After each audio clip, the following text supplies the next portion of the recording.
안녕하세요. 오늘 저희는 하나님 백성의 삶에 대해 좀 더 깊이 들어가 보려고 합니다. 네, 세상과는 뭔가 다른 그들만의 삶의 방식이랄까요? 맞아요. 그 근본 원리가 뭘까? 이걸 함께 탐색해 볼 텐데요. 오늘 저희가 살펴볼 자료는 사무엘하 22장, 갈라디아서 2장, 에스겔 29장, 그리고 시편 78편 앞부분입니다. 네 가지 텍스트네요.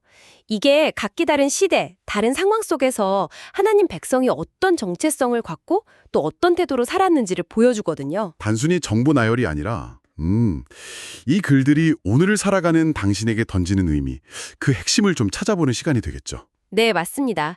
그런 통찰을 함께 발견하는 여정이 될 겁니다. 좋아요. 정보가 넘쳐나는 시대에 어쩌면 길잡이가 될 수도 있을 고대의 지혜들. 당신의 삶에는 어떤 나침반이 될 수 있을지 자, 함께 흥미진진하게 파헤쳐 보시죠. 그럼 첫 번째로 사무엘하 22장부터 시작해 볼까요? 네, 이건 다윗의 노래죠. 맞아요.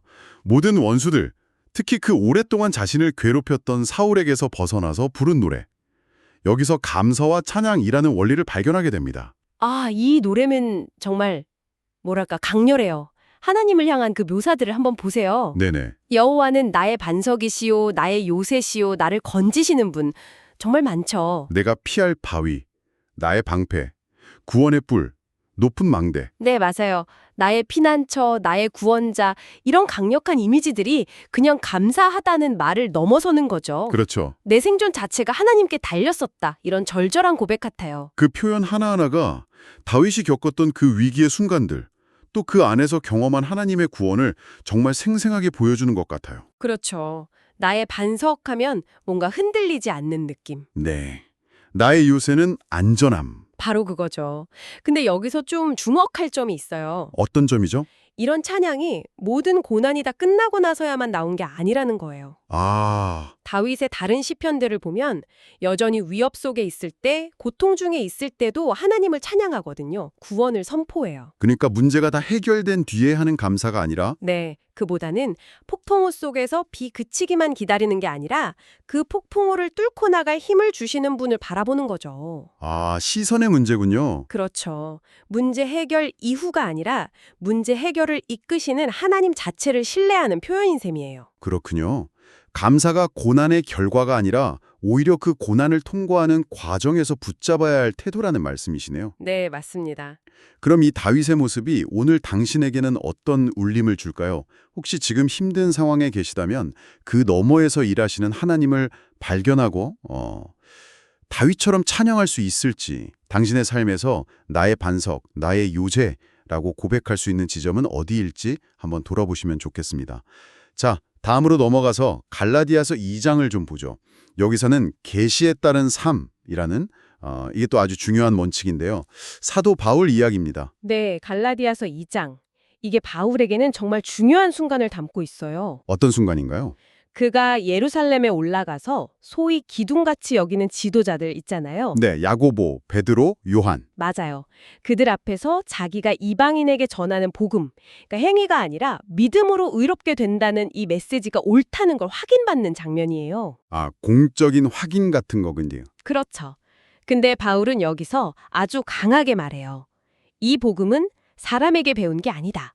예수 그리스도의 계시로 직접 받은 거다. 이렇게요. 그 유명한 갈라디아서 2장 20절 말씀. 내가 그리스도와 함께 십자가에 못 박혔나니. 그거죠? 네, 맞습니다. 그런즉 이제는 내가 사는 것이 아니요 오직 내 안에 그리스도께서 사시는 것이라. 이게 바로 그 핵심인 것 같아요. 내 삶의 주인이 내가 아니라 내 안에 계신 그리스도. 그분의 계시, 즉 복음의 진리가 내 삶의 운영체제가 된다는 선언. 네. 이 지점에서 하나님 백성의 삶의 기준이 어디에 있어야 하는지가 명확해지죠. 그 기준이 뭘까요? 그건 뭐 인간적인 지혜나 경험, 사회적 통념, 유행 이런 게 아니라는 거예요. 오직 하나님께서 직접 보여주신 진리, 성경에 기록된 복음, 이게 기준이 되어야 한다는 거죠. 그래서 바울이 그렇게 단호했군요. 다른 가르침에 대해서, 심지어 베드로의 행동에 대해서도요. 맞아요. 복음의 순수성을 지키기 위해서였어요. 이건 타협할 수 없는 절대 기준이었던 거죠, 바울에게는. 때로는 좀 강하게 느껴질 수도 있지만 그만큼 복음의 진리가 중요했다는 거네요. 그렇죠. 그렇다면 이 원리가 당신의 삶에는 어떻게 적용될 수 있을까요? 정말 많은 가치관, 주장들이 막 부딪히는 시대잖아요. 네, 그렇죠. 당신의 판단과 선택의 기준, 그건 어디에 두고 계신가요? 혹시 세상의 소리나 사람들 평가에 너무 쉽게 흔들리고 있지는 않으신지. 바울처럼 계시된 말씀을 삶의 절대 기준으로 삼는다는 것, 이게 당신에게는 어떤 의미인지 또 어떤 변화를 가져올 수 있을지 한번 깊이 생각해 볼 지점인 것 같습니다. 자, 세 번째 원리입니다. 에스겔 29장에서 찾을 수 있는데요. 하나님의 주권 아래 사는 삶. 이번에는 좀 다른 맥락이네요. 강대국 애굽에 대한 하나님의 메시지예요. 네, 에스겔 시대면 애굽이 여전히 힘이 센 나라였거든요. 그렇죠. 그런데 하나님께서 에스겔을 통해 딱 지적하시는 게 있어요. 애굽의 교만함. 교만이요? 네, 스스로 나일강을 만들었다고 착각하는 그 오만함이요. 그리고 또 하나, 이스라엘이 어려울 때 애굽을 의지하려 했지만 실제로는 아무 도움이 못 됐다는 거예요. 아, 상한 갈대지팡이 같았다고. 맞아요. 바로 그 비유죠. 결국 하나님은 애굽을 심판하시고 황폐하게 만드심으로써 역사의 진짜 주인이 누구인지를 보여주시겠다고 선언하세요. 그 말씀, 애굽장이 사막과 황무지가 되리니 내가 여호와인지를 그들이 알리라. 이게 참 인상적이네요. 그렇죠. 하나님께서는 때로는 세상 권력의 몰락을 통해서라도 당신의 주권을 드러내신다는 거예요. 아무리 강해 보여도 결국 하나님의 통치 아래 있다. 네, 그걸 보여주시는 거죠. 여기서 자연스럽게 질문이 생기죠. 세상의 힘이 이렇게 막 요동치고 때로는 압도적으로 보일 때 하나님 백성은 그럼 어떤 자세를 가져야 하는가? 네, 그게 궁금하죠. 에스겔의 메시지는 분명해요. 이 모든 걸 다스리시는 하나님의 절대 주권을 인정하고 신뢰하라. 이거죠. 눈에 보이는 힘이 전부가 아니다. 그렇죠. 애굽이 강해 보였지만 결국 하나님의 계획 안에서 도구로 쓰이거나 심판받았듯이 오늘날 우리가 보는 국제 정세나 사회 현상들도 궁극적으로는 하나님의 큰 그림 안에서 움직이고 있다는 믿음, 이게 필요하다는 겁니다. 세상 돌아가는 걸 보면 사실 좀 불안할 때가 많잖아요. 어디에 소망을 둬야 하나 싶고. 그렇죠. 혼란스럽죠. 하지만 모든 역사를 주관하시는 하나님의 주권을 깊이 신뢰한다면 그 안에서 흔들리지 않는 평안, 또 방향성을 찾을 수 있을 것 같아요. 네. 세상 흐름에 그냥 떠내려가는 게 아니라 보이지 않는 손길을 믿고 그분의 뜻에 순종하려는 삶의 태도, 이것이 당신에게는 어떤 안정감을 줄 수 있을까요? 세상의 힘과 하나님의 주권 사이에서 당신의 마음은 지금 어디에 더 무게중심을 두고 있는지 한번 점검해 볼 필요가 있겠습니다. 자, 이제 마지막 네 번째 원리네요. 시편 78편, 특히 앞부분이죠. 1절부터 37절까지의 내용을 통해 말씀에 귀 기울이는 삶의 중요성을 발견하게 됩니다. 이 시편은 좀 독특해요. 이스라엘의 과거를 돌아보면서 교훈을 얻는 형식이죠. 네, 맞아요. 꼭 역사 수업 같아요. 하나님께서 이스라엘을 위해 행하신 놀라운 일들, 애굽 탈출, 광야에서의 기적들, 이걸 생생하게 다시 떠올리게 하죠. 네. 근데 동시에 그 엄청난 은혜를 받고도 얼마나 쉽게 하나님을 잊어버리고 불평하고 말씀을 거역했는지도 정말 솔직하게 다 드러내요. 아, 반복되는 불순종. 네, 그 패턴이죠. 그런데도 하나님은 또 긍휼을 베푸셨다는 것도 같이 기록되어 있고요. 그래서 시편의 시작, 내 백성이여 내 율법을 들으며 내 입의 말에 귀를 기울일지어다. 이 호소가 더 절실하게 들리는군요. 그렇죠. 마치 제발 조상들처럼 실패하지 마라. 과거를 교훈 삼아서 하나님 말씀에 좀 집중해라. 이렇게 외치는 것 같아요. 네, 역사를 잊으면 미래가 없다는 말처럼 하나님 말씀을 잊으면 같은 실패를 반복할 수밖에 없다. 이런 경고 같기도 하고요. 네. 바로 그 지점이에요. 이스라엘 백성들이 하나님의 능력을 몰라서 불순종한 게 아니거든요. 아, 그건 아니죠. 직접 봤으니까. 그렇죠. 눈으로 보고 체험했죠. 문제는 그 말씀을 알고는 있었는데 마음에 새기고 삶의 기준으로 삼아서 귀 기울여 듣고 순종하지 않았다는 거예요. 아는 것과 듣고 따르는 것은 다르다. 네. 그래서 시편 기자가 다음 세대에게 간절히 요청하는 거예요. 그냥 지식으로만 알 수 말고 하나님의 말씀을 삶의 중심에 두고 계속 주의를 기울여라. 그리고 순종하며 살아라. 이렇게요. 그게 유일한 길이라는 거구나. 과거의 실패를 끊는. 그렇죠. 영적 건망증과 불순종의 악순환을 끊는 유일한 길이라는 통찰인 거죠. 듣고 보니 말씀을 아는 것과 말씀에 귀 기울이는 것 사이에는 정말 큰 차이가 있네요. 네, 간극이 크죠. 지식적인 동의를 넘어서는 실질적인 순종이 핵심이라는 거죠. 그렇다면 당신의 삶은 어떻습니까? 하나님의 말씀을 매일의 삶을 비추는 등불로 또 발걸음을 인도하는 지팡이로 삼고 계신가요? 혹시 과거의 경험이나 실수에서 배우지 못하고 시편 78편의 이스라엘 백성처럼 비슷한 불순종의 패턴을 반복하고 있지는 않은지 한번 돌아볼 시간인 것 같습니다. 오늘 하나님의 말씀에 좀 더 의식적으로 귀 기울이고 작은 것 하나라도 순종해 보려는 결심 어떨까요? 네, 오늘 저희는 사무엘하 22장, 갈라디아서 2장, 에스겔 29장, 그리고 시편 78편 이 4개의 창을 통해서 하나님 백성이 삶을 지탱하는 4가지 기둥을 함께 살펴봤습니다. 네, 감사와 찬양, 계시에 따른 삶, 하나님의 주권 인정, 그리고 말씀에 귀 기울임. 네, 이 4가지가 뭐 각각 따로 노는 게 아니라 서로 깊이 연결되어 있는 것 같아요. 어떻게 연결되죠? 그러니까 하나님의 구원을 경험하고 감사로 반응하면 사무엘하 22장처럼요. 자연스럽게 그분의 계시된 말씀에 더 귀 기울이게 되잖아요. 갈라디아서 2장. 아, 네네. 그리고 세상 어떤 권세보다 높으신 하나님의 주권을 신뢰하게 되니까 담대해지고 에스겔 29장 또 과거의 실패를 교훈 삼아서 계속 말씀에 순종하는 삶으로 나아가게 되고요. 시편 78편. 아, 그렇군요. 다 연결되는군요. 네. 이게 바로 세상과 구별되는 하나님 백성의 모습, 그 전체적인 그림이라고 할 수 있겠죠. 그렇습니다. 이 모든 이야기를 종합해 보면 결국 이 특별한 부르심 그리고 이런 삶의 방식이 바로 오늘 이 방송을 듣고 계신 당신을 향하고 있다는 사실입니다. 맞아요.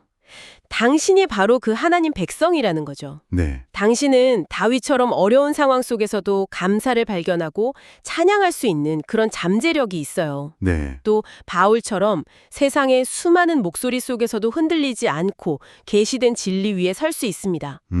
에스겔의 메시지처럼 역사의 주관자이신 하나님을 신뢰하면서 오늘의 혼란 속에서도 담대함을 잃지 않을 수 있고요. 네. 그리고 시편 기자처럼 과거의 교훈을 잊지 않고 날마다 말씀에 귀 기울이며 순종하는 삶, 그걸 선택할 수 있습니다. 이게 다 하나님께 영광 돌리는 삶의 구체적인 모습들이에요. 자, 이제 마무리하면서 당신에게 마지막으로 하나의 질문을 던지면서 오늘 저희 이야기를 마치려 합니다. 네. 오늘 우리가 함께 살펴본 하나님 백성의 구별된 삶의 4가지 모습, 감사, 계시, 주권, 경청. 이걸 마음에 한번 떠올려 보시고요. 아주 작아도 괜찮습니다. 당신의 분주한 일상 속 아주 사소한 영역에서라도 이 구별됨을 실천하기 위해 오늘 당장 시도해 볼 수 있는 한 가지는 무엇일까요? 거창할 필요는 없죠. 네, 정말요. 그 작은 한 걸음이 당신의 삶을 더욱 의미 있고 풍성하게 만들어갈 겁니다. 그 한 가지를 찾아서 오늘 바로 실천해 보시기를 바랍니다.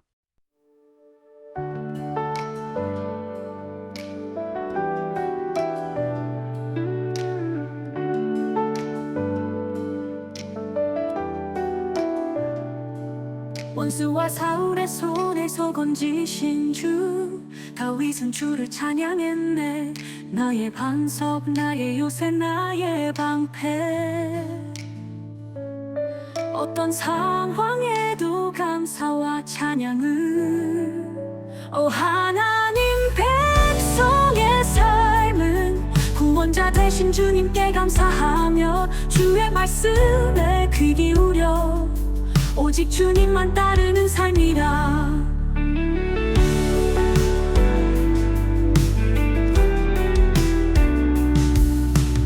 사람의 지혜 세상에 정통하니 오직 그리스도의 계시를 따라. 육체로 살지만 나를 버리신 하나님 아들 믿음으로 살아가네. 하나님 백성의 삶은 구원자 되신 주님께 감사하며 주의 말씀에 귀 기울여 오직 주님만 따르는 삶이라.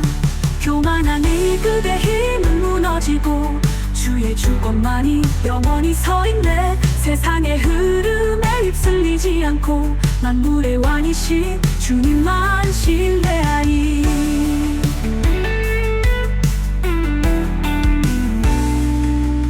오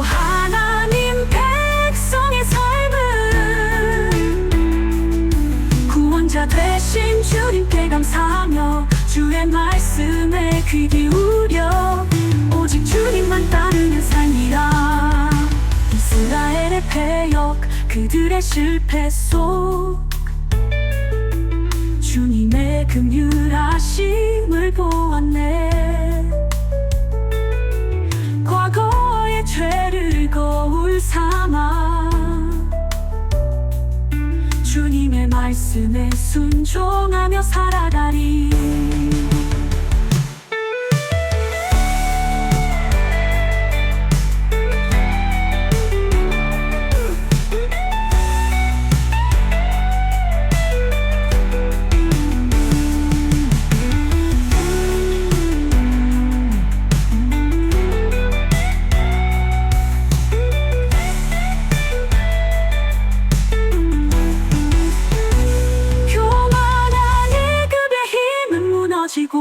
주의 주권만이 영원히 서있네. 세상의 흐름에 휩쓸리지 않고 만물의 왕이신 주님만 신뢰하리. 오 하나님, 백성의 삶을 구원자 되신 주님께 감사하며 주의 말씀에 귀 기울여 오직 주님만 따르는 삶이라. 이스라엘의 패역 그들의 실패 속 주님의 긍휼하심을 보았네. 과거의 죄를 거울 삼아 주님의 말씀에 순종하며 살아가리.